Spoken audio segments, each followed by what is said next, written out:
Shri Gayatri tours and travels Chardham యాత్ర complete travel plan. నమస్తే, welcome to its UTV. నేను మీ సత్య. సో ప్రధానంగా ఈరోజు జీవన్ రెడ్డి కేసీఆర్ను కలిసి ఎర్రవెల్లి ఫామ్ హౌస్లో కేసీఆర్ని కలిసి చాలా పార్టీలో కీలకమైనటువంటి అంశాలపైన, సుదీర్ఘ రాజకీయ అంశాలపైన పెద్ద ఎత్తున వాళ్ళిద్దరు కూడా మాట్లాడుకున్న పరిస్థితి కనబడుతూ ఉంది. సో దీనికి సంబంధించి అసలు నేను ఈ వీడియోలో జీవన్ రెడ్డి బీఆర్ఎస్లోకి పోతాడని ఎవరైనా ఫస్ట్ అనుకున్నారా?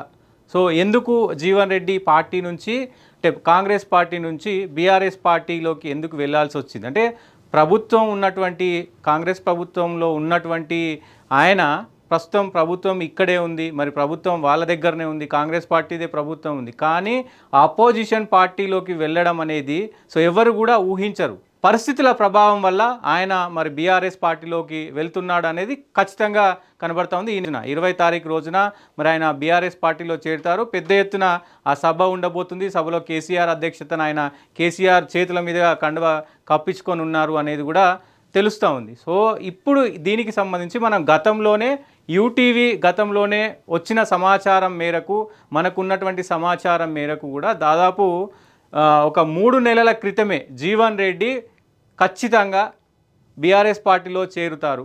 దీంట్లో ఎలాంటి డౌట్ లేదు, ఖచ్చితంగా బీఆర్ఎస్ పార్టీలో చేరుతాడు అనేది మనం గతంలోనే చెప్పినాం. ఎందుకంటే మనం ప్రజల ఈ మొత్తం కూడా ఇన్వెస్టిగేషన్ కావచ్చు, ప్రజలకు సంబంధించినటువంటి అంటే బయట ఏమనుకుంటున్నారు, గ్రౌండ్లో ఏమనుకుంటున్నారు, గ్రౌండ్లో ఏం నడుస్తుంది, కాంగ్రెస్ పార్టీలో ఏం నడుస్తుంది, బీఆర్ఎస్ పార్టీలో ఏం నడుస్తుంది, ఇవన్నీ కూడా బయట చర్చ జరుగుతాయి. కాబట్టి మనకున్నటువంటి సమాచారం మేరకు మనం గత 3 నెలల క్రితమే జీవన్ రెడ్డి ఖచ్చితంగా కాంగ్రెస్ పార్టీకి రిజైన్ చేయనున్నాడు, బీఆర్ఎస్ పార్టీలో చేరనున్నాడు అని మనం గతంలో వీడియో చేయడం జరిగింది. కానీ ఆ టైంలో ఎవ్వరు కూడా నమ్మలేదు.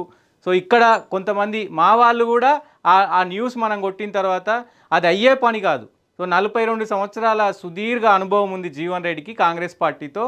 సో అట్లా బంధాన్ని ఎట్లా వదులుకుంటారు? సో ఆయన కొంత అధిష్టానంతో అక్కడ ఏఐసిసి నుంచి కానీ ఇక్కడ ఉన్నటువంటి కాంగ్రెస్ పెద్దలతో అందరితో మంత్రివర్గంతో మాట్లాడతారు. మంత్రులు కూడా సీనియర్ మంత్రులు అందరూ ఉన్నారు. సో ఆయనకి సపోర్ట్ చేసే అవకాశం ఉంటుంది. ఇతరత్ర అన్నీ కూడా మరి చర్చ జరిగింది. కొంతమంది వ్యతిరేకించారు మమ్మల్ని కూడా, అంటే మీకు ఎట్లా తెలుసు, మీరు ఎట్లా కొడతారు ఈ న్యూసు అని చెప్పేసి వ్యతిరేకించడం జరిగింది.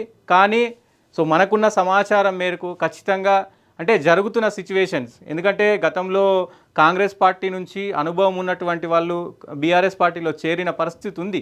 సో ఆ పాయింట్ ఆఫ్ వ్యూలో మనం కొట్టగలిగినాం. సో మనం ఆ వీడియోను కూడా మీకు చూపించే ప్రయత్నం చేస్తాను. సో అందరికీ ముందుగా అందరూ వీడియోని లైక్ చేయండి, షేర్ చేయండి, ఛానల్ని సబ్స్క్రైబ్ చేయండి. మీరు మాకు ఇచ్చేటువంటి ఏదైతే ఒక లైక్ కావచ్చు, ఒక సబ్స్క్రిప్షన్ కావచ్చు, ఒక హైప్ కావచ్చు, ఒక కామెంట్ కావచ్చు, మాకు చాలా విలువైనది. సో అది మీరు ఎంత చేస్తే మేము అంత ఇంకా ఉత్సాహంతో మీకు కొత్త న్యూస్ అంటే ప్రజలకు అవసరమయ్యే న్యూస్, ప్రజలకు అవసరానికి వచ్చే న్యూస్ ఖచ్చితంగా చేస్తాం.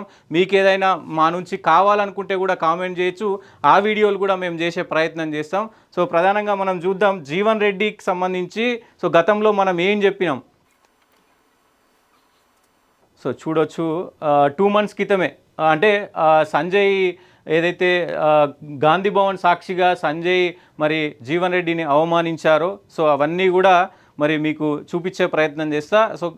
ఇది 2 months క్రితం నేను గాంధీ భవన్లో రిపోర్టింగ్ చేస్తున్నప్పుడు గాంధీ భవన్లో ఒక కాంగ్రెస్ లీడర్ను అంటే జీవన్ రెడ్డి వాకౌట్ చేసిన పరిస్థితి ఉంది కదా, మరి ఆయన పైన అంటే పాత కాంగ్రెస్ వాళ్ళని పట్టించుకోవట్లేదు అనే దాని మీద నేను తీసుకున్న పరిస్థితి ఉంది. దాని తర్వాత రాజ్యసభకు పోతాడంటూ కూడా మరి ఇది ఉంది. ఇట్లా మేము కొట్టినటువంటి న్యూస్ ఏదైతే ఉందో ఆ న్యూస్ అంతా కూడా మరి వైరల్ అయిన పరిస్థితి ఉంది.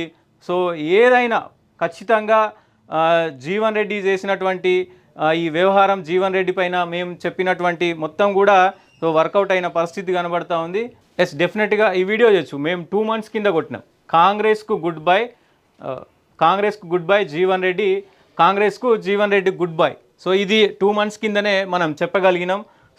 పెద్ద ఎత్తున దాని తర్వాత కూడా చాలా వార్తలు కొట్టినాం. రాజ్యసభకు సంబంధించి అందరూ సపోర్ట్ చేశారు. ఏదైతే ప్రధానంగా జగ్గారెడ్డి రాజ్యసభ సీట్ ఇచ్చి ఆయనను కొంత సంతృప్తి పరచుకోవాలి అంటూ కూడా మరి ఆయన చెప్పిన పరిస్థితి ఉంది. ఇట్లా మొత్తం కూడా బీఆర్ఎస్ ఇక్కడ ప్రధానంగా జీవన్ రెడ్డి రాజీనామా చేస్తాడు. రాజీనామా తర్వాత మరి బీఆర్ఎస్లోకే ఎందుకు వెళ్తాడు అన్న దానికి కూడా మనం గతంలోనే చెప్పినాం. ఎప్పుడైతే ఒక 5 నెలల క్రితం అంటే గత 2 సంవత్సరాల నుంచి కూడా జీవన్ రెడ్డి చాలా ఇబ్బంది పడుతూ ఉన్నారు సంజయ్ ఆ పార్టీలోకి వెళ్ళిన తర్వాత. కానీ ప్రస్తుతానికి ఏదైతే అనుకున్నామో అంటే ఆయనకు జరుగుతున్నటువంటి అన్యాయం ఇదంతా కావచ్చు.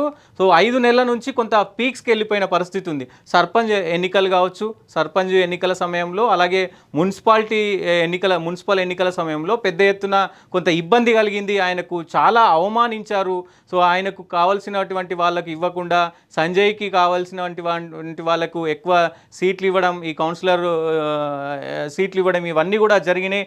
సో గతంలోనే మనకున్న సమాచారం మేరకు సో కేటీఆర్, హరీష్ రావు, కేసీఆర్ ఖచ్చితంగా జీవన్ రెడ్డితోటి మాట్లాడారు. దీనికి సంబంధించి మొత్తం కూడా వ్యవహారం కేటీఆర్ చూసుకున్నాడు. ఎందుకంటే కేటీఆర్ అక్కడ ఉమ్మడి కరీంనగర్కు సంబంధించి సిరిసిల్ల ఎమ్మెల్యే కాబట్టి సో ఆయన మరి ఆధ్వర్యంలో ఇదంతా కూడా జరిగిందని మనం గతంలోనే ఒక 3 నెలల క్రితమే మనం చెప్పిన పరిస్థితి ఉంది. దానికి కూడా మనం ఒక వీడియో చూపించే ప్రయత్నం నేను చేస్తాను.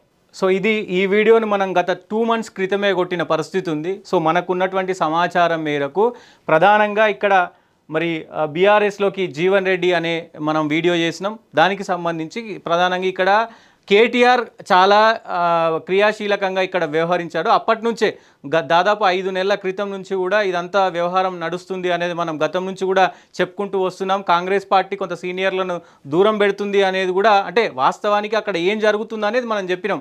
అది దూరం పెడుతుందా ఏంటి అనేది వాళ్ళు చూసుకుంటారు. కానీ వాస్తవాలు మనం ప్రజలకు చెప్పాలి అనే కోణంలో కూడా మనం వీడియో చేయడం జరిగింది. సో ఈ వీడియోని మనం ముందే చెప్పిన పరిస్థితి ఉంది. ఈ వీడియో చేసినప్పుడు ఎవరు కూడా మరి నమ్మని పరిస్థితి కూడా ఉంది. ఈరోజు ఏం జరిగింది? ఖచ్చితంగా ఈరోజు అదే జరిగింది. మనం ఏదైతే చెప్పినామో, మనం ఏదైతే ఆ వీడియోకి సంబంధించి ఆయనకు జరుగుతున్నటువంటి మొత్తం వ్యవహారం గురించి మనం స్పష్టంగా చెప్పడం జరిగింది. సో ఇది జరగబోతుంది అని మనం ప్రధానంగా చెప్పినాం. ఖచ్చితంగా ఆయన కాంగ్రెస్ పార్టీకి గుడ్ బై చెప్తారు. గుడ్ బై చెప్పి బీఆర్ఎస్లో చేరుతారు అని మనం ఆ రోజు చెప్పినాం. కానీ బీఆర్ఎస్లోకే ఎందుకు చేరుతారు, మరి బీజేపీలోకి కూడా పోవచ్చు కదా అని కూడా చాలా క్వశ్చన్స్ వచ్చినాయి. కానీ మేము ఎప్పుడూ కూడా ఆయన బీజేపీలోకి వెళ్తారు అని ఒక్క న్యూస్ కూడా కొట్టలే. సో కొన్ని వార్తలు వచ్చినాయి. ఆ వార్తల మేరకు ఒకటో రెండో మరి ఇట్లా సమాచారం వస్తుంది అని అన్నాం తప్ప ఖచ్చితమైనటువంటి సమాచారం మొత్తం బీఆర్ఎస్లోకి వెళ్తూ ఉన్నారు అనేది ఖచ్చితంగా చెప్పగలిగినామంటే సో మేము చేసిన హార్డ్ వర్క్ కావచ్చు, మేము చేసినటువంటి మొత్తం అక్కడ ఏదైతే జగిత్యాలలో జరుగుతున్నటువంటి మొత్తం ఇన్వెస్టిగేషన్ కావచ్చు, ఇదంతా కూడా సో మరి యూటీవీకి సంబంధించినటువంటి అందరూ కూడా మరి దాంట్లో భాగమై ఉంటారు. కాబట్టి సో నిజాలకి దగ్గరగా ఇజాలకి ఇదిగా ఉంటాం మేము అనేది ఖచ్చితంగా చెప్పుకోవచ్చు. సో దానికే మా ఇజాలకు దూరంగా నిజాలకు దగ్గరగా సో ఇది మేము ఒక ఎనాలసిస్తో అంటే ప్రజలకు సంబంధించి ప్రజలు ఏం కోరుకుంటున్నారు, ప్రజలు ఏ పాయింట్ ఆఫ్ వ్యూలో ఆలోచిస్తున్నారు అనేది ఇక్కడ ప్రధాన అంశం. సో అక్కడ ప్రజలు అదే కోరుకున్నారు. ఎందుకంటే ఒక మనిషికి అన్యాయం జరిగినప్పుడు మేజర్గా ఆ మనిషి కొంత స్ట్రాంగ్గా ఉన్నటువంటి దగ్గరికి వెళ్ళాలని అందరు జనాలు కోరుకుంటూ ఉంటారు. సో అదే మనం చెప్పినాం. అది నిజమైన రోజు ఈరోజు పెద్ద ఎత్తున మరి చూడాల్సిన అవసరం ఉంది. 20వ రోజు మరి ఆయన బీఆర్ఎస్లో చేరుతాడు. సో ఇవన్నీ కూడా జరిగినాయి కాబట్టి మనం ఖచ్చితమైనటువంటి న్యూస్నే మనం ప్రజెంట్ చేస్తాం. సో కొన్ని అటు ఇటు కావచ్చు, ఎందుకంటే క్యాలిక్యులేషన్స్ ఉంటాయి ప్రతిదానికి కూడా కొంత ఇది ఉంటుంది. కాబట్టి కొన్ని విషయాలలో మరి అటు ఇటు కావచ్చు, కానీ ఖచ్చితమైనటువంటి సమాచారంతో ఖచ్చితమైనటువంటి ప్రజలు అనుకున్నటువంటి గ్రౌండ్లో రియాలిటీ ఏముంటుందో దాన్నే మనం చెప్తున్నాం. కాబట్టి సో ఖచ్చితమైనటువంటి సమాచారం ఉంది కాబట్టే ఇది నిజమైంది.